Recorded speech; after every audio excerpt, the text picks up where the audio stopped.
Propiedades mecánicas de los metales, capítulo 6 del libro Smith, cuarta edición. Los metales se elaboran en formas funcionales y se aplica una amplia gama de operaciones de conformado de metal que puede ser tanto en frío o en caliente. Lo que se busca es la fabricación de piezas como por ejemplo las carrocerías, las piezas automotrices de los motores. También es importante que el producto tenga el menor número de operaciones y cantidad de maquinado para que se tenga un bajo costo. El proceso de metales y aleaciones. Trataremos como primer punto la fundición de metales y aleaciones. Debemos tener un horno que nos va a servir como depósito del metal fundido. A este metal fundido nosotros le podemos añadir aleantes y de esta manera produciremos distintas aleaciones. A manera de ejemplo podemos mencionar al aluminio fundido, que podemos añadirle el metal magnesio en estado sólido, esperar que haya una solución homogénea. Debemos eliminar el gas, hidrógeno y el óxido, colarlo para eliminar algunas impurezas y de esta manera tener el metal fundido listo para ser introducido en un molde de una máquina, como vemos en la imagen, donde por la parte superior de la máquina introducimos el metal fundido y formaremos grandes lingotes, como vemos en la siguiente imagen. Es un lingote de aluminio que es extraído del foso de fundición. En general, podemos mencionar que todos los productos fabricados mediante el trabajo del metal en caliente o en frío, a partir de lingotes de grandes dimensiones, se denominan productos aliados de forja. Cuando el metal fundido se introduce en un molde con la forma del producto final y éste requiere un pequeño mecanismo de acabado, se denominan productos de fundición, como por ejemplo los pistones en los motores. Laminación en caliente de lingotes de sección rectangular. Se lleva a cabo en caliente porque es posible una mayor reducción del espesor a cada pasada por el laminador. El procedimiento es calentar a 1200 grados el metal a 1200 grados Celsius, luego se retira del horno y pasará a la laminación en el tren de laminación de desbaste reversible. En el caso de que los planchones de metal se enfríen, entonces hay que volverlo a recalentar y pasarlo por el tren de laminación de desbaste reversible y así de esta manera obtener el espesor que nosotros deseamos. Acá vemos en la imagen un esquema donde el espesor inicial del lingote tiene 1.1 pulgadas. Al pasar por la primera etapa tenemos una reducción del espesor del 50%, que equivale al 0,55 pulgadas de espesor, y así sucesivamente. Por ejemplo, en la segunda etapa tenemos un espesor del 0.33, que equivale al 40% de reducción del 0.55 pulgadas de la salida de la primera etapa. Finalmente tenemos en la sexta etapa un acabado, un espesor del 0.1 pulgadas, que equivale a un 10% de reducción. Laminación en frío de chapas metálicas. Esto se da a temperatura ambiente y lo que se utiliza son laminadores de rodillos. Como podemos ver en la figura A y en la figura B, laminadores simples y laminadores en serie, respectivamente. Se utilizan para la laminación de bandas de acero, hojalata y metales no ferrosos. Matemáticamente, el porcentaje en reducción de una plancha de metal es igual al espesor inicial menos el espesor final, todo sobre el espesor inicial del metal por 100. En la siguiente imagen vemos que en las industrias se utilizan grandes rodillos para la laminación en frío de chapas metálicas. Extrusión de metales y aleaciones. La extrusión es un proceso de conformado plástico. Un material es sometido a alta presión. Lo que se busca es reducir el corte transversal, en la cual el metal es forzado a pasar a través de una abertura o matriz de extrusión. Lo que se busca producir son barras cilíndricas o tubos, y los materiales fáciles para el trabajo de extrusión son el aluminio, el cobre y las aleaciones que tengan bajo punto de fusión. La mayoría se extruyen caliente porque obviamente la resistencia del metal es menor que en frío. Existen dos tipos de extrusión, la extrusión directa y la extrusión indirecta. La extrusión directa, como vemos en la imagen A, consiste en ejercer presión del metal que queremos extruir sobre la matriz de extrusión, y en la extrusión indirecta nosotros ejerceremos presión de la matriz de extrusión hacia el metal que nosotros queremos extruir. Obviamente en la extrusión indirecta se utiliza un pistón hueco. También podemos decir que la fuerza de fricción y la potencia son menores en la extrusión indirecta que en la extrusión indirecta.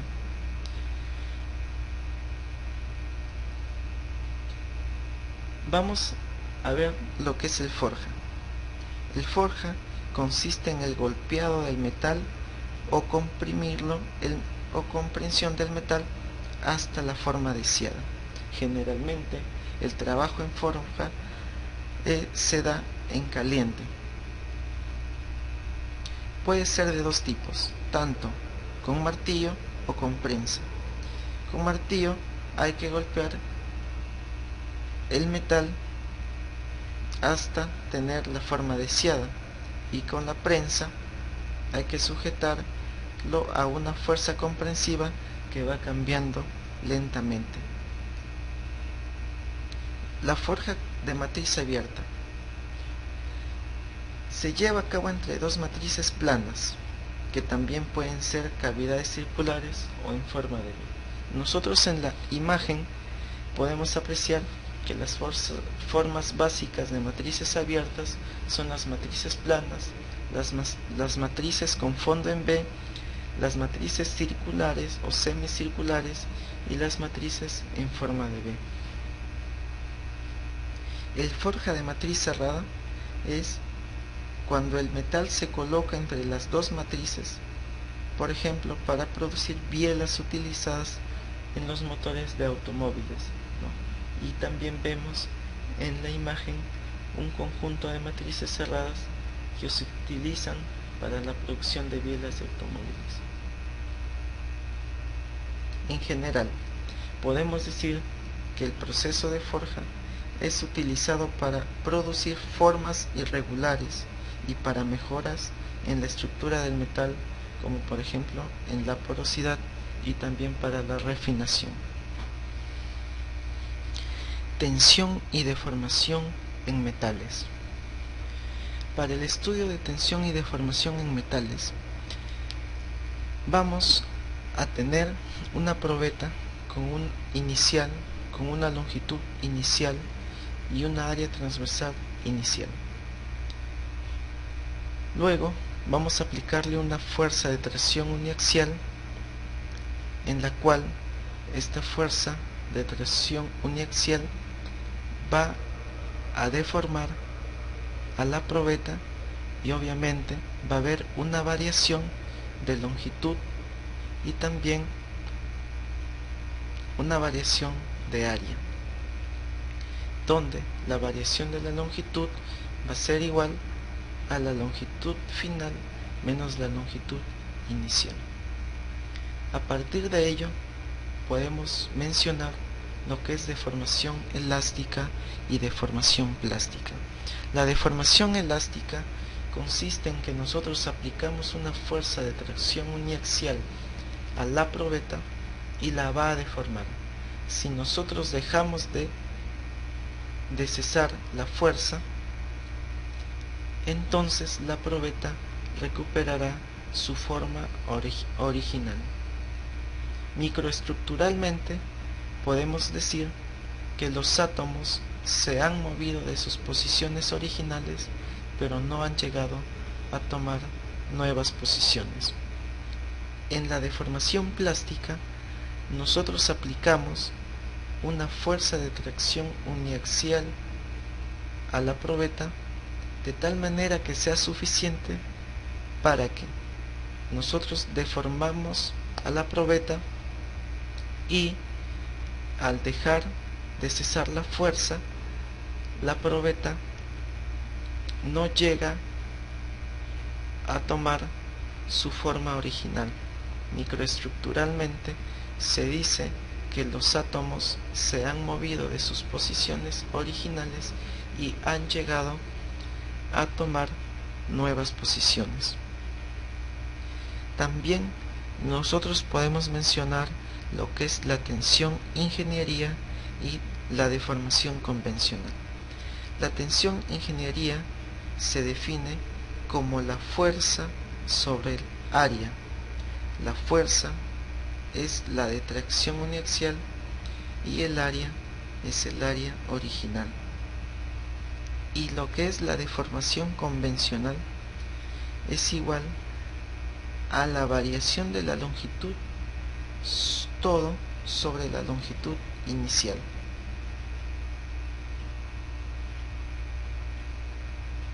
Ahora vamos a ver lo que es el coeficiente de Poisson. Nosotros, al tener una probeta rectangular y aplicarle una fuerza de tracción uniaxial, vamos a deformarlo tanto en el eje Y como en el eje X y obviamente en el eje Z. Entonces, matemáticamente, el coeficiente de Poisson se define como un B que es igual a menos la deformación en X sobre la deformación en Z, y también podemos definir matemáticamente el coeficiente de Poisson como B es igual a menos la deformación en Y sobre la deformación en Z. En el caso que la deformación en X como la deformación en Y sean iguales, entonces podemos decir que la probeta tiene una conducta isotrópica. Para materiales ideales, el coeficiente de Poisson es igual a 0,5, pero cuando se trabaja con materiales reales, el coeficiente de Poisson varía en un rango de 0,25 y 0,4.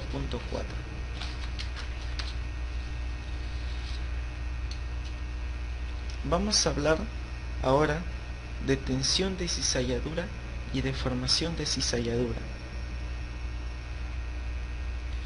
Para ello, vamos a tener una muestra que tiene una superficie A, una área de superficie A, que está siendo sometida a una fuerza de cizalladura S.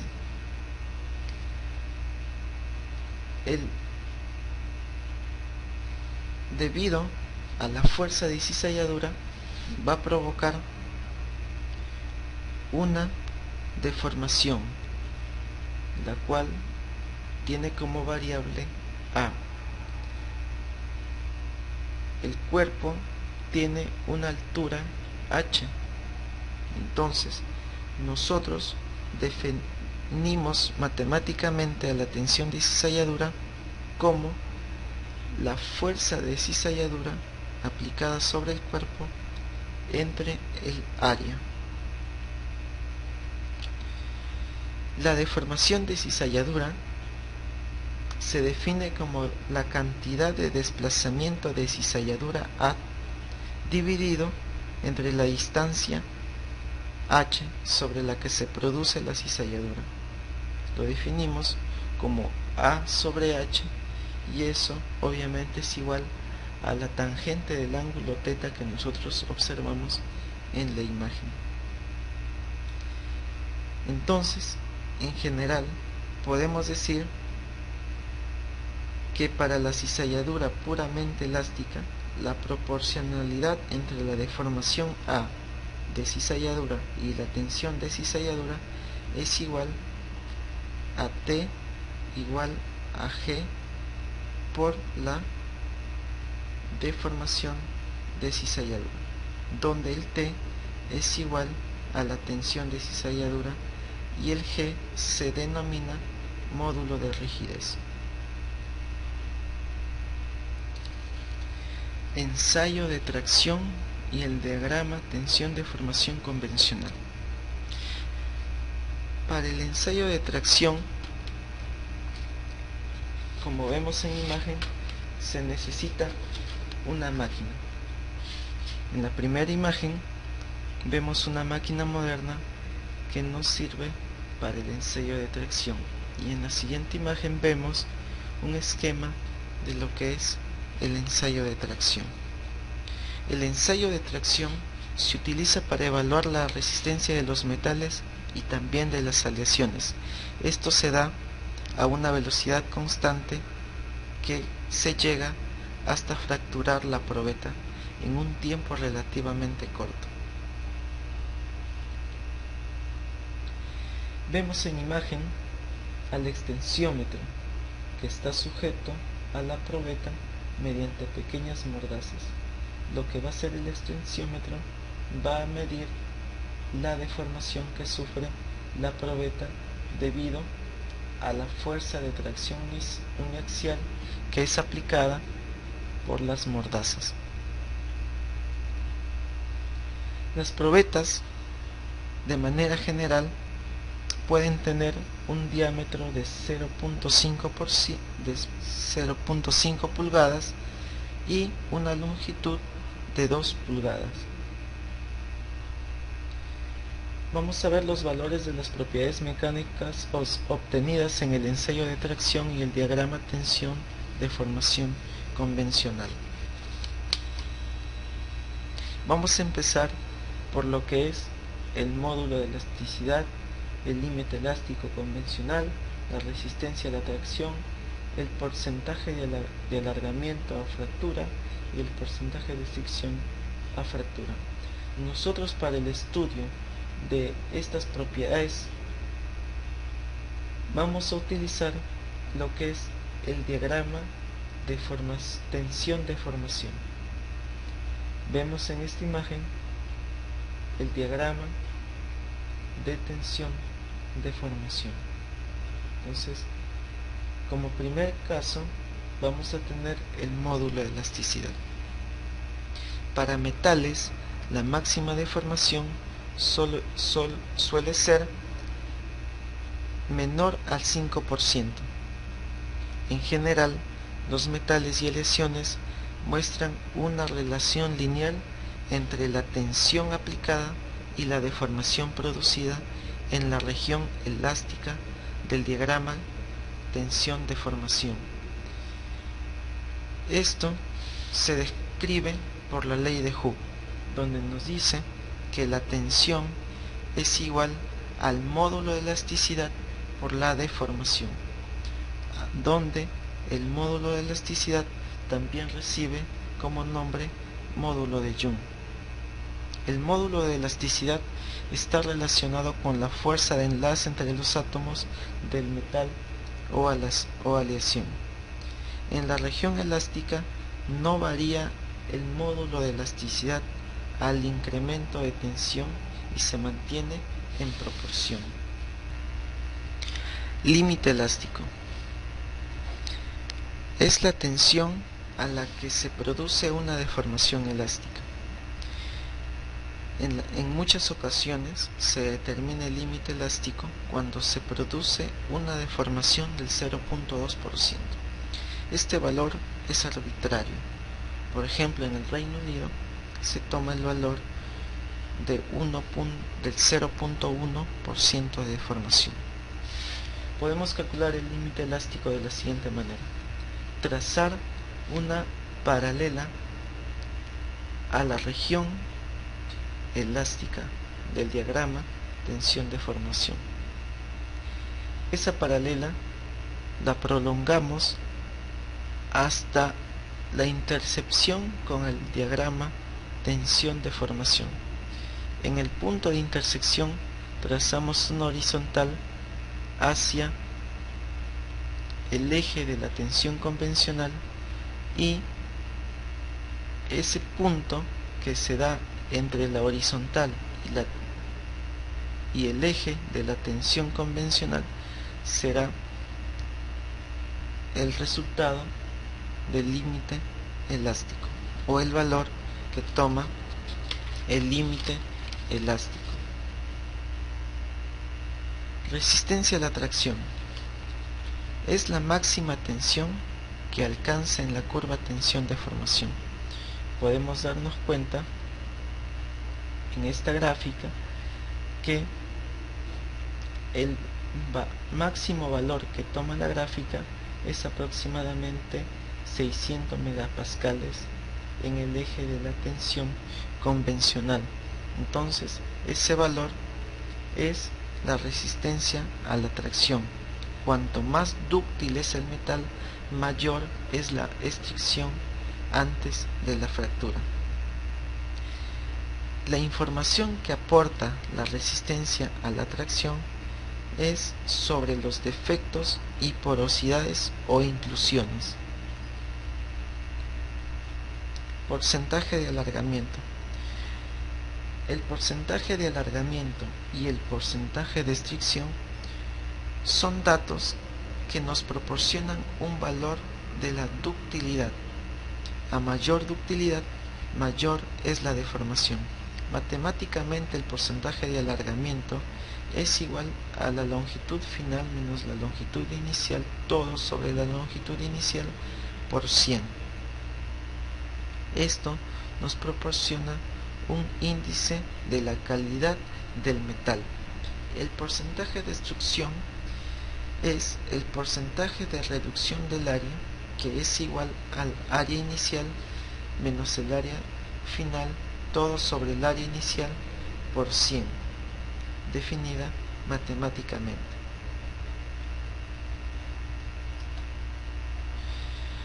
Ahí en la siguiente imagen vemos las diferentes curvas de algunos metales o aleaciones de las curvas tensión-deformación.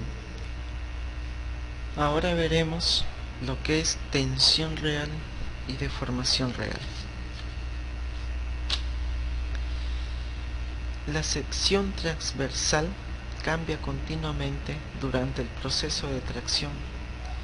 La tensión convencional no es precisa. Es por ello que matemáticamente la tensión real es igual a la fuerza de tracción uniaxial entre el área mínima, y la deformación real es igual a la integral del diferencial de longitud sobre la longitud, desde la longitud inicial hasta la longitud final.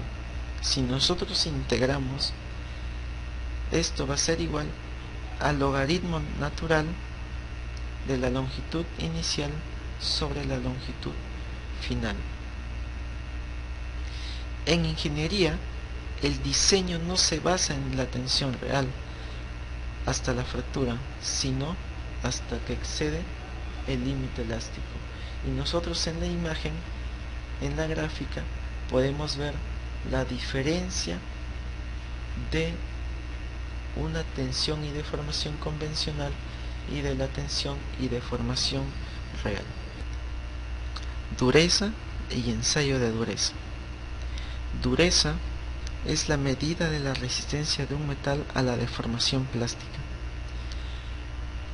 Como vemos en la imagen A, un durómetro para la dureza Roswell, y en la figura B vemos etapas para la medida de la dureza con un penetrador cónico de diamante. El penetrador puede ser de bola, piramidal o cono, y obviamente tiene que ser mucho más duro que el material a ensayar. Suele ser de acero templado, carburo de tungsteno o diamante. El ensayo de dureza se lleva a cabo de la siguiente manera. Se presiona lentamente sobre la superficie perpendicularmente. Se produce la indentación y se retira el penetrador. La dureza se calcula midiendo el área transversal o también midiendo la profundidad hecha por el penetrador. El ensayo de dureza es mucho más simple que el ensayo de tracción y puede ser no destructivo. El número de dureza también depende del penetrador y de la carga aplicada. Tipos de ensayos de dureza. Tenemos el ensayo de dureza Brinell, Vickers, la microdureza Knob y Roswell. Para cada tipo de ensayo de dureza necesitamos un tipo de penetrador. Por ejemplo, para el ensayo de dureza Brinell necesitamos un penetrador de 10 milímetros fabricado de acero o carburo de wolframio. Para el ensayo Roswell tenemos, que es el más usado, se usa la diferencia de profundidades de penetración entre una carga pequeña y una mayor. Para cada tipo de cargas hay un tipo de penetrador. Sistema de deslizamiento. Las dislocaciones producen desplazamientos atómicos en planos de deslizamiento y direcciones de deslizamiento. Usualmente, los planos de deslizamiento son los de máxima compactabilidad y los más separados entre sí. En planos de máxima compactabilidad, como vemos en la figura A, se favorece el desplazamiento porque la tensión de cizalladura es menor que en los de menor compactabilidad, y también se favorece en direcciones de máxima compactabilidad porque la energía para poder mover átomos de un lugar a otro es menor.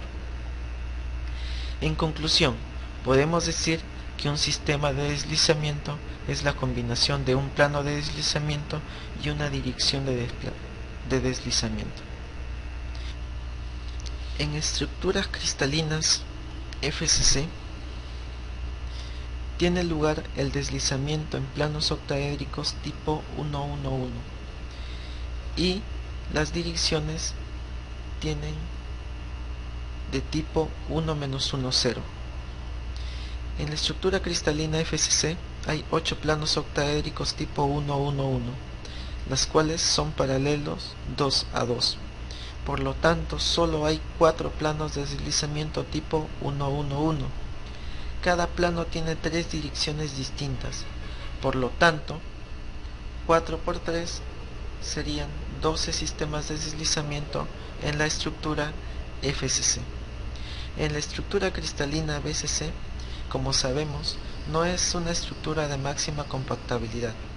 Por lo tanto, el deslizamiento se produce en los planos 1-1-0 y la tensión de cizalladura es mayor que en la estructura cristalina FCC. La dirección en la estructura cristalina BCC es de tipo -1-1-1. Hay 6 planos de tipo 1, 1, 0 y 2 direcciones de tipo -1, 1, 1.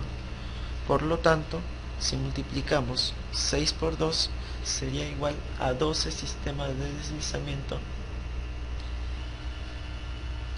En la estructura cristalina HCP, el plano basal de máxima compactabilidad es el 0001 y el plano habitual de deslizamiento, como en metales del zinc, el cadmio y el magnesio, donde la relación del C sobre A es alta. También se puede dar el deslizamiento en planos prismáticos 1, 0, -1, 0 y en planos piramidales 1, 0, -1, 1. Tiene una sola dirección, 1, 1, -2, 0 en todos los casos. Entonces, podemos decir que al tener una sola dirección, entonces multiplicamos 6 por 1, sería 6 sistemas de deslizamiento en la estructura cristalina HCP. En la siguiente imagen vemos en la gráfica A todos los planos de deslizamiento y las direcciones de deslizamiento. En la parte B vemos cada uno de los planos de deslizamiento.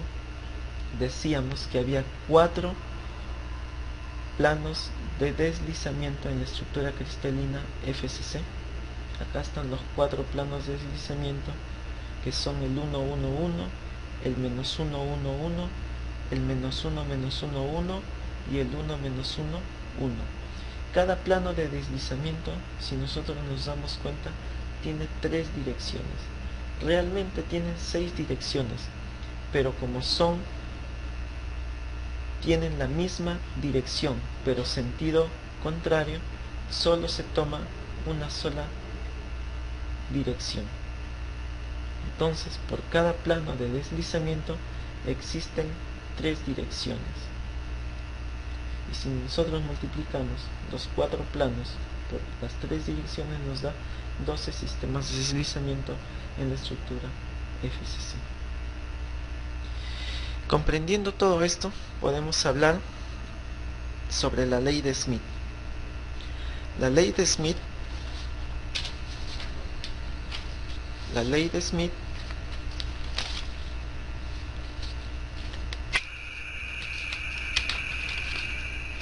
es la relación entre la tensión de tracción uniaxial que actúa sobre un monocristal cilíndrico de metal puro y la tensión de cizalladura resultante que actúa en un sistema de deslizamiento.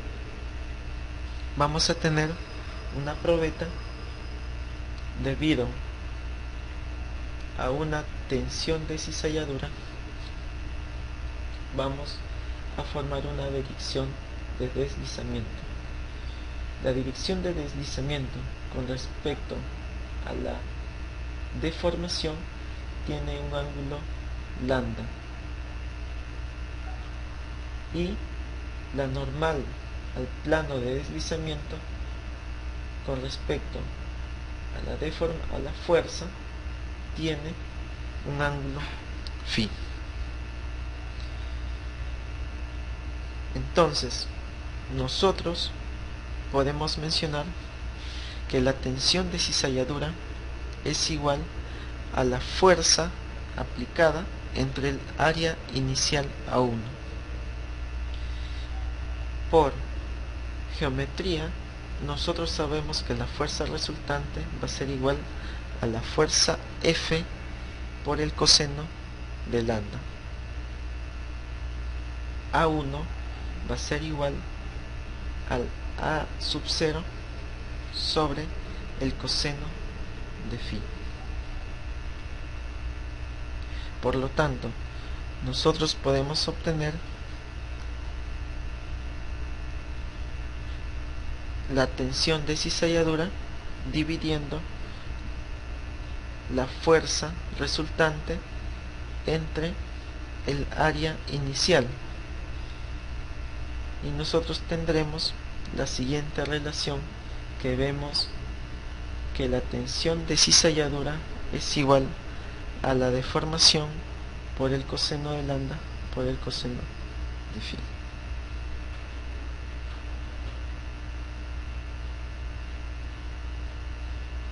En el siguiente gráfico vemos, por ejemplo, de manera general, podemos decir que para los metales la tensión de cizalladura va a depender de la estructura cristalina, de la pureza, del plano de deslizamiento, como también de la dirección de deslizamiento.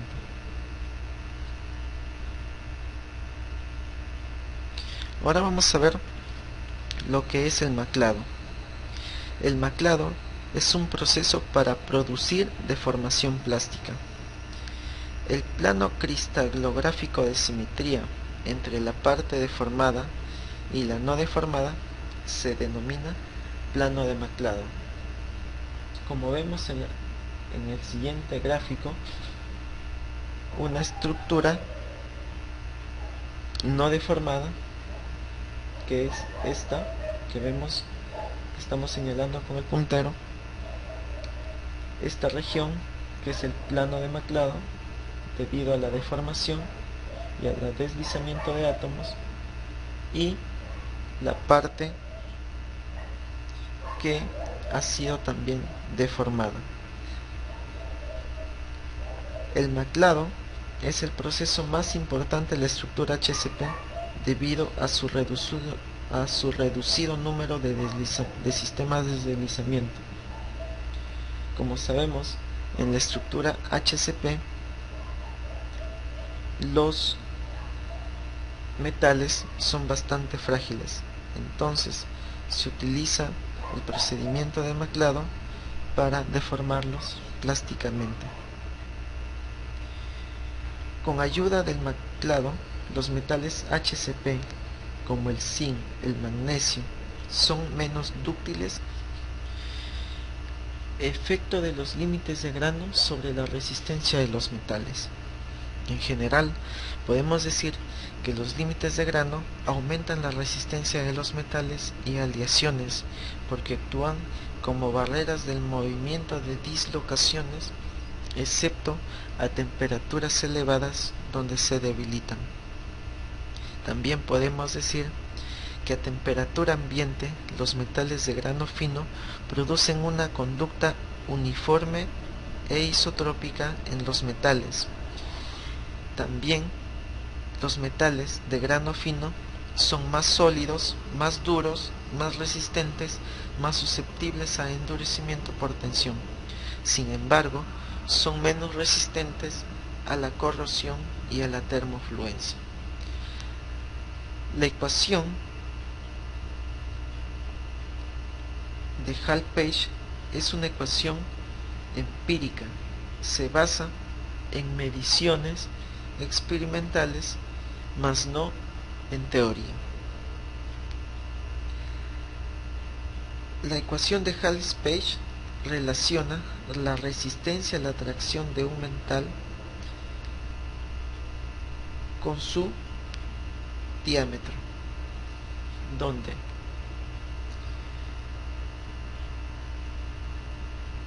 sigma sub 0 y el K son constantes relacionadas con el material. La ecuación de Hall-Page no se utiliza en materiales muy toscos, de grano extremadamente fino y en metales utilizados a temperatura elevada. En el gráfico de la parte inferior vemos las constantes para el cobre, el titanio y también el acero dulce.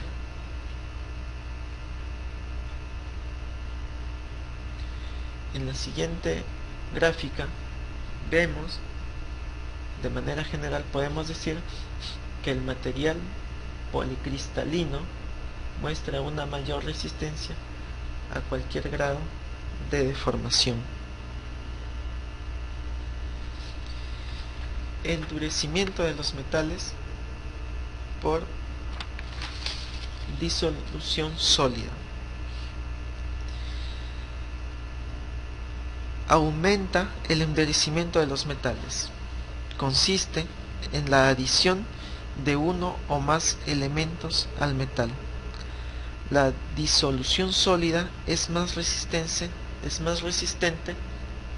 que un metal puro. En la imagen podemos ver que el porcentaje de trabajo en frío frente a la resistencia a la tracción y al alargamiento de la aleación del 70% de cobre y el 30% de zinc en peso, el trabajo en frío se expresa como porcentaje de reducción del área de la sección transversal del metal deformado. En general, podemos decir que los factores importantes en el endurecimiento de los metales es el factor de tamaño relativo y el orden de corto alcance. En el factor de tamaño relativo decimos que la diferencia entre el tamaño de los átomos del solvente y el soluto afecta el endurecimiento del metal, y en el orden de corto alcance tiende a formar una cierta ordenación atómica de corto alcance. Esto impide el movimiento de dislocaciones. Recuperación y recristalización de los metales deformados plásticamente. En el proceso de recuperación es suministrar una suficiente energía térmica, la cual permita un reordenamiento de las dislocaciones, que se suele llamar el relajamiento de tensiones internas. Por ejemplo, los materiales en que se puede dar la recuperación es el aluminio puro. En este proceso, la resistencia del metal trabajado en frío se reduce ligeramente, pero aumenta significativamente su ductilidad. La recuperación en muchos metales trabajados en frío genera una estructura de subgranos. Con respecto a la recristalización, se da cuando se calienta el metal trabajado en frío, y lo que se va a producir, se van a nuclear nuevos granos libres e inician su crecimiento. Este proceso se da mediante el recocido, en la cual, cuando nosotros trabajamos en frío, el metal disminuye, la resistencia del metal disminuye en forma importante, y por lo tanto su ductilidad aumenta mediante un tratamiento de recocido que produce una recristalización de la estructura del metal. Ahora vamos a ver propiedades mecánicas de los metales 2, capítulo 7 del libro Smith, cuarta edición. Fractura de los metales. La fractura lo podemos definir como la separación de un sólido bajo una tensión en dos o más piezas. En general, podemos clasificar a la fractura de los metales de dos tipos, como fractura dúctil y fractura frágil. La fractura dúctil va a ocurrir bajo una intensa deformación plástica. Se prefiere la fractura dúctil porque la fractura frágil ocurre de forma súbita y catastrófica sin ningún síntoma previo. En la fractura dúctil, la deformación es un síntoma de fractura, siendo así tomar decisiones preventivas. Para inducir una fractura dúctil se requiere más energía de deformación, ya que los materiales dúctiles son más tenaces, es decir, presentan grietas estables. Una grieta estable es aquella que bajo una determinada tensión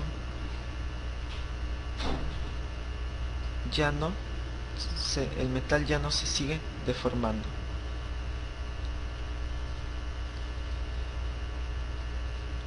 En la fractura dúctil se reconocen tres estados.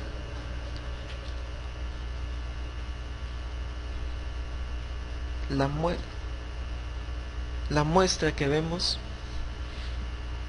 forma un cuello y se forma cavidades dentro de la región de estrangulación. Estas cavidades, debido a la tensión, se propagan y forman grietas. Estas grietas se siguen propagando de adentro hacia la superficie en dirección perpendicular a la tensión.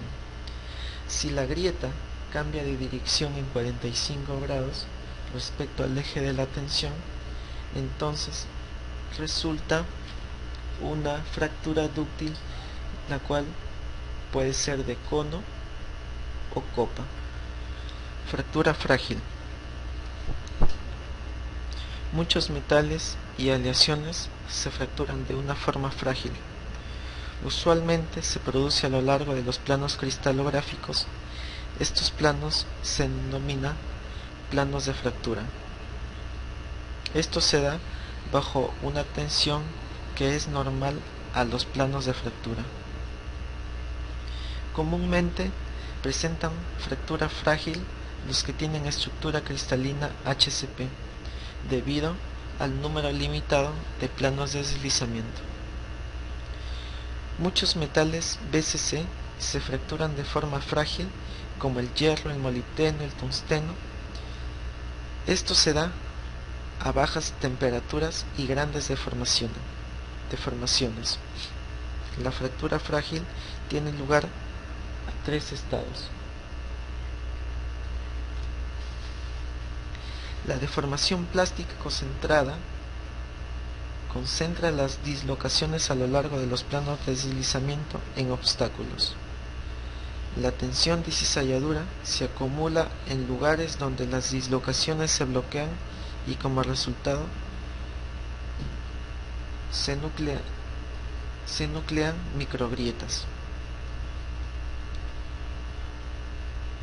Una posterior tensión propaga las microgrietas y la energía de deformación elástica almacenada puede contribuir a la grieta. Ahora vamos a ver lo que es transición de dúctil a frágil. Se da debido a defectos y a bajas temperaturas, a velocidades y altas cargas. Esto puede causar la fractura frágil en metales o en materiales dúctiles.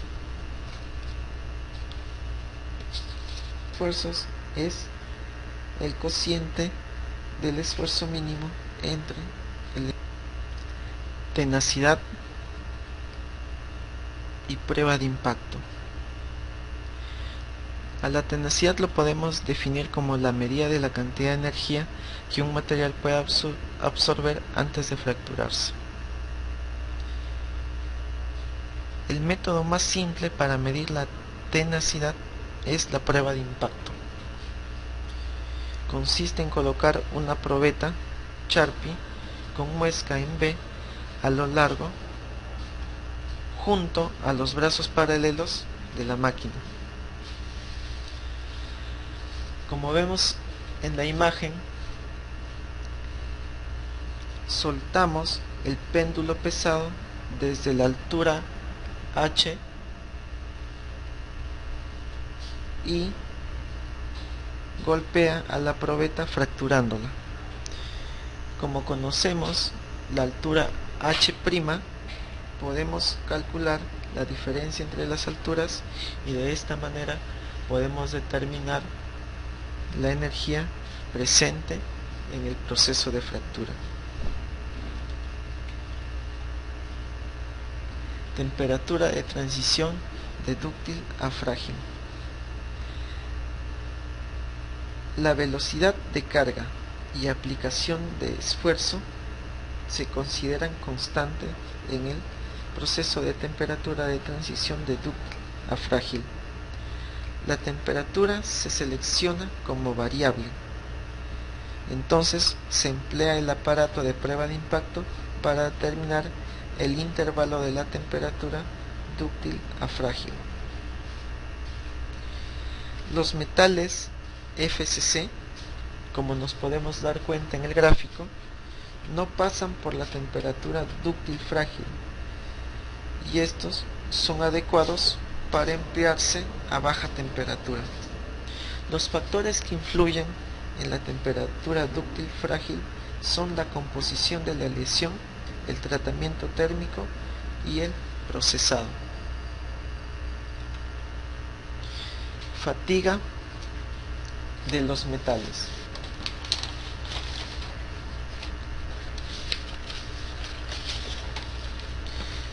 Para la fatiga de los metales, las piezas son sometidas a esfuerzos cíclicos o repetitivos que se rompen por fatiga, como por ejemplo algunas piezas que sufren ruptura por fatiga son las bielas de los automóviles y también los engranajes. El 80% de las fallas de las máquinas es por fatiga. Se reconoce dos tipos de superficie. Como podemos darnos cuenta, la parte señalada en la probeta, la parte superior es una región lisa y la parte inferior es una región rugosa.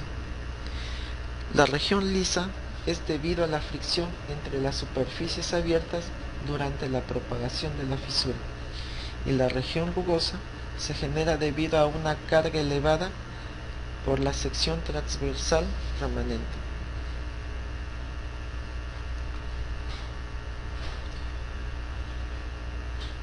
Curva de esfuerzo en comparación del número de ciclos correspondiente a una falla por fatiga para una aleación de aluminio 2014 T6 y un acero de contenido medio de carbono 1047.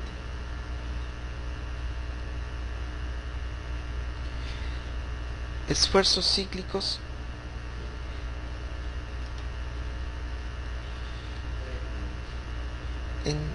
En la figura A nos damos cuenta que el esfuerzo cíclico tiene forma de senoide. Los esfuerzos máximos y mínimos son iguales y hay una tensión máxima y una comprensión mínima. En el siguiente gráfico B tenemos el esfuerzo máximo y el esfuerzo mínimo son de tensión, y también puede ser de comprensión con el signo menos. En la figura C tenemos un ciclo de esfuerzos con valores al azar. Puede haber un espectro de diferentes gráficas. Los parámetros que rigen al esfuerzo cíclico en la figura C es un esfuerzo medio, que es igual a la media algebraica máxima y mínima de un ciclo de fatiga. El rango del esfuerzo es la diferencia entre la tensión máxima y la tensión mínima. La amplitud es el esfuerzo máximo menos el esfuerzo mínimo, y la relación de esfuerzos es el cociente del esfuerzo mínimo entre el esfuerzo máximo. Factores de importancia que afectan la resistencia a la fatiga de los metales, como son la concentración de esfuerzo, la aspereza superficial, el estado de la superficie y el medio ambiente.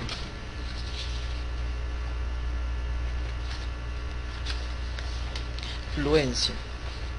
La fluencia en los metales se da cuando un metal o aleación está bajo una carga o esfuerzo constante. Puede sufrir una deformación plástica progresiva después de un tiempo. Esta deformación dependiente del tiempo se denomina fluencia. En la curva típica de fluencia que podemos ver, hay primero una elongación instantánea y rápida, y luego la velocidad de deformación disminuye con el tiempo en la fluencia primaria. Después tiene lugar a una segunda etapa de fluencia, en la cual la velocidad de fluencia es esencialmente constante y se conoce como fluencia en estado estacionario. Finalmente, en la tercera etapa, la velocidad de fluencia aumenta rápidamente con el tiempo hasta alcanzar la fractura. También debemos saber que durante la fluencia primaria el metal se endurece por deformación para soportar la carga aplicada y la velocidad de la fluencia disminuye con el tiempo.